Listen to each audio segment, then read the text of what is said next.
वाह वाह, बहुत खूब, बहुत खूब, बहुत खूब, बहुत खूब। तानसेन जी, आप दुनिया के बेहतरीन फनकार हैं। आप लाजवाब हैं। शुक्रिया हुजूर, आपकी इनायत है बस। मुझे यकीन है मुझसे भी अच्छे कई फनकार हैं दुनिया में। आप शर्मा रहे हैं। आप सबसे बेहतर हैं। जी हुजूर, तानसेन जी सबसे बेहतर हैं।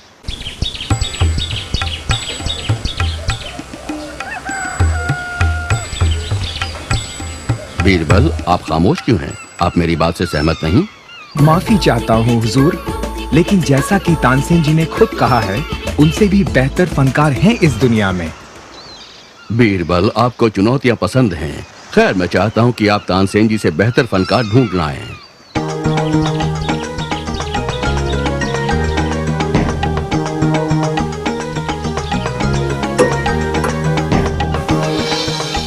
और इस दौरान हम चाहते हैं कि आप हमारी अंगूठी कुएं से बाहर निकालें, बिना इसमें उतरे या किसी चीज का सहारा लिए। क्या आप इसे कर पाएंगे? हुजूर, जहाँ तक एक फनकार की बात है, तो तानसेन जी के गुरु ऐसे ही एक फनकार हैं। तानसेन जी आपके गुरु? जी हुजूर, वो मेरे गुरु हैं और एक महान गायक हैं। वो अभी तीर्थ यात्रा पर गए हैं और 1 महीने बाद लौटेंगे। हुजूर, क्यों ना हम उनके लौटने का इंतजार करें और तब तक मैं आपकी अंगूठी निकालने का तरीका भी ढूंढ लूंगा। ठीक है बीरबल, तुम्हें दोनों चुनौतियों को पूरा करने के लिए 1 महीना है।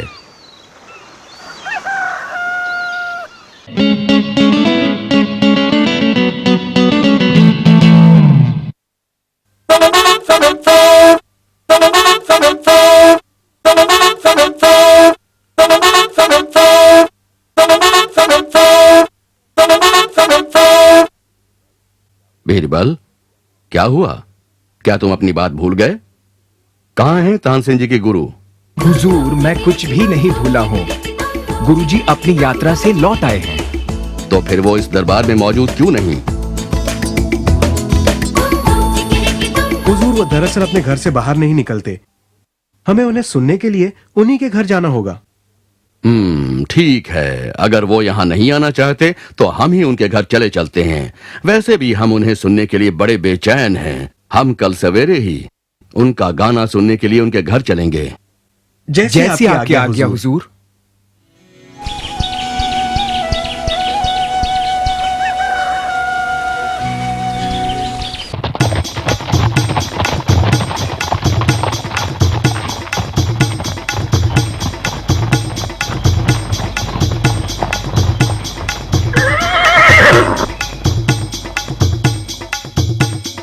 अब यहाँ से आगे हमें पैदल चल के जाना होगा हुजूर। घोड़ों पर यहाँ से जाना मुमकिन नहीं।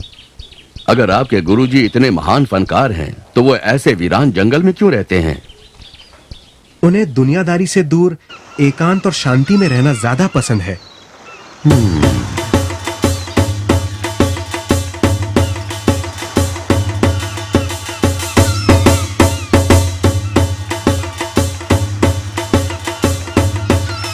जहां पना तकलीफ के लिए माफी चाहता हूं, पर हमें यहीं रुककर उनका इंतजार करना होगा। वो रोज इसी समय अपनी झोपड़ी से बाहर आकर रियाज शुरू करते हैं। ठीक है, लेकिन हम उनकी झोपड़ी में उनका गाना क्यों नहीं सुन सकते? हुजूर, वो किसी और के लिए नहीं गाते। वो तब ही गाते हैं जब उनका मन करता है। इसलिए हमें यहीं इंतजार करना होगा।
नमस्कार गुरुजी।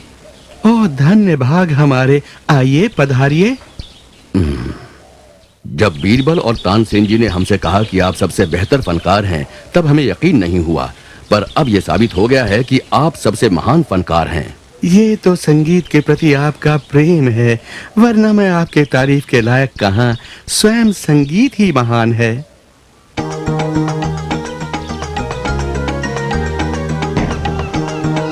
मुझे अच्छे फनकार की पहचान है गुरुजी, कृपया मेरी तरफ से ये छोटा सा नजराना कबूल कर लीजिए। माफी चाहता हूँ हुजूर, मैं इनाम के लिए गाना नहीं गाता, और वैसे भी मुझे यहाँ किसी चीज की कमी नहीं। ये इनाम आप किसी जरूरतमंद को दे दीजिए। अगर आप इनाम नहीं लेना चाहते तो ना सही, लेकिन मेरे साथ महल चलिए, वहाँ आपको कोई तकलीफ नहीं होगी, आप आराम से रहेंगे, और जब मन चाहे हम आपका गाना भी सुन सकेंगे। माफी चाहता हूँ हुजूर, परंतु मैं इस जंगल में अपनी छोटी सी कुटिया में बहुत खुश हूँ। ये शांति मुझे आपके महल में नहीं मिल सकती, और वैसे भी मैं सिर्फ ईश्वर के लिए गाता हूँ। आपको ये बात शायद बुरी लगे। हम आपकी भावनाओं की कदर करते हैं, लेकिन आपको कभी किसी चीज की जरूरत हो तो हमसे जरूर कहिएगा। अब आज्ञा दीजिए। ये बताइए कि वो इतना अच्छा और आपसे भी बेहतर कैसे गाते हैं तानसेन जी? दरअसल हुजूर, इस सवाल का जवाब मैं देना चाहूंगा। गुरुजी सिर्फ ईश्वर के लिए गाते हैं, जबकि तानसेन जी आपके लिए और हमारे लिए गाते हैं, और गुरुजी पूरी भक्ति के साथ गाते हैं, जो सिर्फ इस दुनिया और उसके ऐशो आराम को त्याग करने से ही प्राप्त होती है।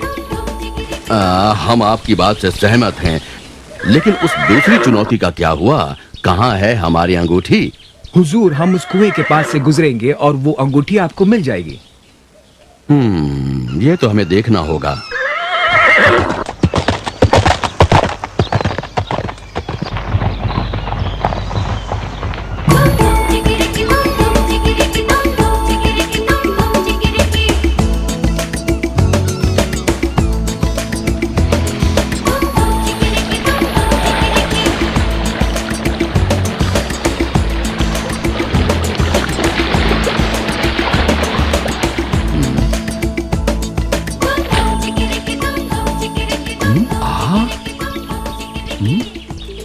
ये लीजिए हुजूर।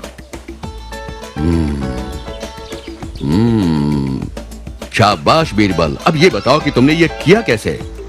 हुजूर, जब आपने उस रोज अपनी अंगूठी कुएं में फेंकी, तब मैंने पास में पड़े गोबर को उठाया और उसे कुएं में अंगूठी के ऊपर फेंक दिया।